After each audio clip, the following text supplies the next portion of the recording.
Welcome back, everybody, to Real Talk. We have, again, our real exclusive agent, Chris Shomo, back in the house. How you doing? Yeah, so excited to jump into our next topic, which is military. When I think of military in Hawaii, I mean, Hawaii being such a strategic point, right, when it comes to being in a position of, being able to not only defend our whole continent, but like Hawaii is such an important part of the U.S. too in itself, right? It is. And you know, it's funny if you ask the common person, you know, what's Hawaii known for? What's their number one moneymaker? Yeah. And people are like, well, tourism, obviously, right? But it's not. It's the military-industrial complex, right? Wow. And it's a big thing here. Yeah. Sure. What's a little bit about the history of, you know, just the military, even just their presence over here, even up to this day? Yeah. So, well, Hawaii became a state in 1959, and that's really when the military came as well. And we have the PAC Rim. That's the Pacific Rim here, and it was really instrumental in the war in World War II, and the Japan and the Vietnam War as well. So it's pretty incredible what we have going on here. So we have 11 military bases, about 100 installations, right? But of those 100 installations in the military, 78% of the personnel there, I have these notes here, 78% of the personnel are actually stationed in just 4 of them. So what are the 4 main military bases? We have the Military Marine Corps base in Kaneohe, which is primarily the Marines and some Navy. We have the Joint Base Pearl Harbor. So Pearl Harbor and Hickam. And that is mainly Navy and Air Force, but all the branches are there. And we have, of course, Schofield Barracks, which is primarily Army. Yeah. And and the Hickam Air Force Base. So. Yeah. I think you mentioned, you know, there's some certain terms maybe that most people don't know when it comes to the military, but you know, I hear of like COLA and BA and PCS. And, I don't know what all that means, but maybe you can kind of break those terms down for us a little bit. So basically the PCS is when you it's a military transfer, right? It's called the permanent change of station. I'm not really sure why it's called permanent, because technically they're 2 years or 3 years or 4. But permanent for that time period. Exactly. So, but traditionally it's about 3 years when you get orders and you PCS in Hawaii and PCS out to the next station. So that's PCS. And I think what's important too for when you're in military and you know you're going to have orders to transfer, you will have a BAH, which is your basic housing allowance. Sure. It's called basic allowance for housing. But also what's really unique about Hawaii is you're also offered COLA. And COLA, like the Coca-Cola, is a cost of living annex, right? And so what's really unique and interesting is normally military servicemen and women would receive a COLA when they're stationed overseas. And obviously, like Hawaii is part of the continental U.S., right? We're the 50th state, but even though we're considered America, you still receive the COLA. Wow! And that's really, really significant because now you have basic housing allowance and you have the cost of living adjustment, right? For that, so you have 2 incomes. Yeah. And that makes it very, very attractive for military to buy, and I can get into a little bit of that as well. Sure. You know, thinking of, the majority of, I got something in my throat. Ooh, this is how you know this is Real Talk, everybody. Real talk, baby. But you mentioned that military being really transient in terms of people kind of moving around. Yeah. What would be the purpose of why would a military family want to invest here? So great question. Okay, so primarily, many viewers might know this, but with VA funding, with VA financing, right? It's no money down financing, and the buyer does not have to pay private mortgage insurance, which is called PMI. So why that's significant is because any person that's not military, for any loan that you acquire that's not 20% down, if you don't have 20% down, then you have to, the lender will make you pay PMI, private mortgage insurance. And that's pretty significant. Depending on the price point, that can be $300, as much as several $100s a month, Wow. right? Just for insurance on your note. So the great thing for the military is it's wonderful that they don't have to pay PMI. So, and not only that, they don't have to put 20% down. They have zero down financing. Huge benefits, yeah. Right? Isn't that incredible? So with that, that's a huge plus. But another reason why it's a great investment to buy, like always, if you know you're going to be here for at least 3 years, okay, then you should seriously think about investing in your home and buying in Hawaii, because otherwise you're going to live on base, and all of your BH goes whether it's more or less than the rent on base, it'll automatically all go to the rent on base. Oh wow! So essentially, the government's your landlord, right? Now, a lot of people get sticker shock when they come to Hawaii, right? So if you're moving from Texas, you have a 3,500 square foot home on about 5 acres. Yeah, cost of living goes like, Chris, my house, I paid $350 for my house. What can I get here? Like a studio. Nothing, a studio? But because of the BH and because of the COLA, it actually makes it affordable to buy with no money down.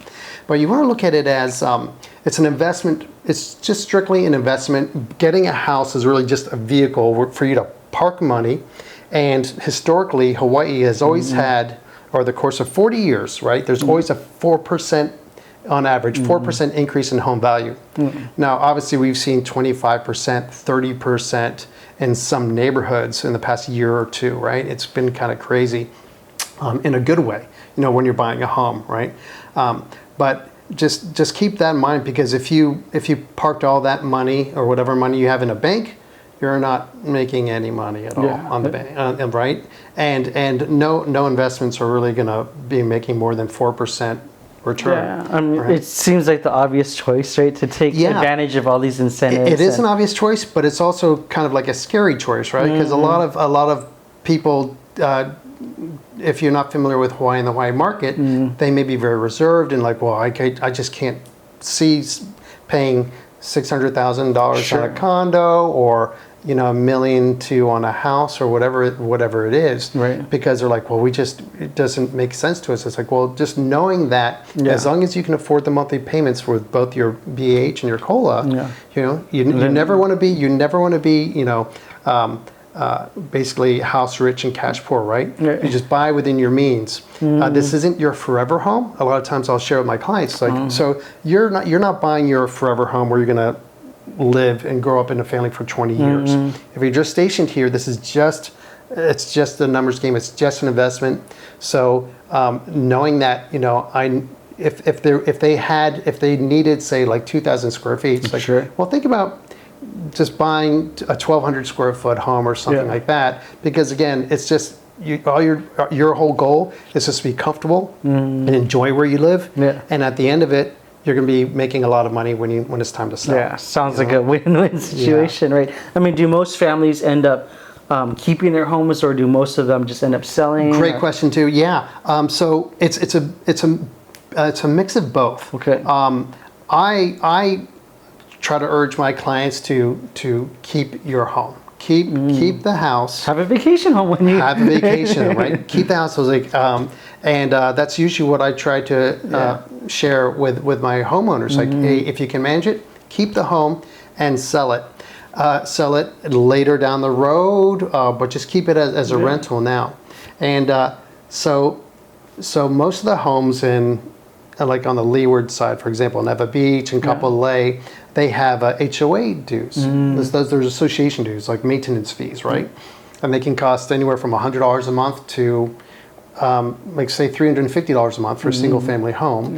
But for a townhome development or a condo, it could be upwards of like $500 or $600 a month. Maybe even more. Even more, right? So people are like, well, my goodness, Chris, if I'm renting the home, that rent isn't going to cover the HOA fees. I'm like, okay, well, let's say this. Okay, picture this again. If it's, say, HOA fees are $500 a month, that's like, what, $6,000 a year. And your condo is $600,000 a year, and that increases 4% on the very minimum each year, right? That's 2,400. And then it ends up you're ahead of the game. Wow. Even though you're writing a check every month to your HOA, your property value is increasing. Yeah. So after 3 years, it's like, oh my gosh, I'm so glad I actually bit the bullet and paid like $18,000 in 3 years when my home appreciated $50,000. Yeah. You know, so there's the balance there. Yeah. What's your recommendation once a family kind of lands here? Maybe they've been stationed over here.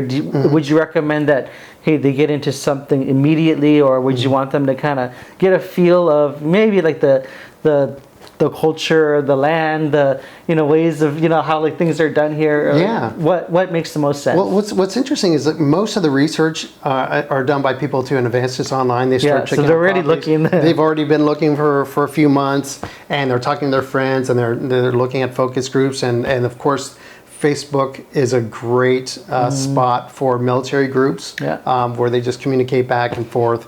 But it really depends on the individual. Lots of people want to buy immediately. If you're going to be here again, like I really stress that you want to own the home for at least 3 years, unless you plan on keeping it and renting it out. There you go. Okay. Yeah. So that's really, really important. Yes, and so all these military families, even people that are single, or maybe they're not in a family situation, but there's so many bases around. How would you recommend, like with Oahu being this oyster of That's right. so many different places to invest, or places to call your home? Yeah. Would you recommend somebody find a place that's maybe closer to their base, or right? Or, yeah. So that's fun that you brought that up, right? Because it can be specific to where the installation is, or where which base you're going to be out of, right? And for what I appreciate about the military folks, right? PCSing here is I'm originally from Washington D.C. area, right? And those commutes to work are about an hour or an hour and a half for a lot of people, just like it is in California, where I lived for 11 years. So a lot of people are used to crazy congestion. Where if you're born on Oahu and lived here all your life, people think, oh my gosh, 30-minute drive there, that's crazy. Yeah. Like I could never do that. And where someone from the mainland will be like, I'll drive 45 minutes all day. It's like, it's like, what, for Hawaii? What? That's why you have so many people like even moving out to Waianae, like that far out leeward. It's like, that's an hour-long commute or more. Yeah. And people are like, well, look, it's a cost of living in paradise. It's okay with me. It's the sacrifice that people are willing to take. But depending on where you're working out of, it could be 10-minute commute to about an hour commute. And it's really what vibe do you like? What I like to do when clients come in, I'll show them the different areas, and even before they come out here, and just scope out. Okay, there are these different pockets here. This is what's appealing to different people here, and work it that way. And then that's it. Yeah. So it seems just like the common word is don't hesitate, right? I mean, when it comes to being able to look at housing options, especially with all the different benefits and incentives that are offered, where the military, or people in the military have these options where most common people won't, right? So to take advantage of it and to be able to put their money in a place that would work for them in a much better way, right? Right. And so, Chris, just want to thank you for your time to share your expertise on just how you can be of a benefit to military families. So just contact Chris if you want more information, if you're in the military. Appreciate that. In terms of how he could help you get your next home here in Hawaii. And so that's all the time we have here for today, guys, and we'll see you guys next time. Aloha.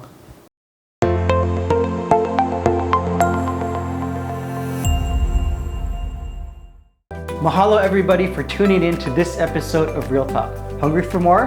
Well, be sure to subscribe to our YouTube channel to get updated for our next episode of Real Talk. We'll see you guys next time.